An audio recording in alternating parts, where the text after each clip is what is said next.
So my buddy David and I used to have this solid surface kitchen countertop business in San Diego. We used to have like 11 Lowe's home improvement stores from San Diego on up to LA. We used to do TGI Fridays and 24-hour fitness centers. But anyways, anytime we would do a custom countertop at a home, we would always make a unique fancy cutting board. The main reason, of course, we didn't want people cutting, using a sharp knife, cutting a tomato on top of our brand new, nice countertop. So today, I'm going to show you how to make a unique fancy cutting board for your kitchen out of solid surface material like this. This is a piece of scrap, it's broke. This is actually a polyester fountainhead material, so it's super, super glossy. Using the tools I have here, sanders, jigsaw, sanders like this, a router, chop saw, and some clamps. Stick around, we're going to make one.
making the cutting boards was probably one of my favorite things to do. Once you've got them cut out, then you can take some countertop polish and just polish them all up, or because they will naturally come alive. There you go. That just makes them pop. Another thing we need to do is we need to put some legs on them so that it's not, that way it's a little more smooth. I will take some hot glue that I've got nice and hot, and we'll put some legs on it. We're going to put one here.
Now that we got the hot glue on the legs, so here are actually some of my other designs. So we did the pig, which is probably one of my favorites.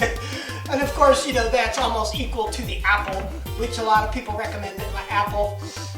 And then I have my little puppy, which is pretty cool, you know. So if I'm like doing a kitchen and I see a dog in the house, sometimes I'll pull this one out and do this for the client. And then I got the gingerbread man. And then sometimes, you know, I don't know, rarely I'll just do like a little triangle or a square or something, you know. But most of the time I like to do something fancy like these. I hope you like those. All right, I'll catch you next time.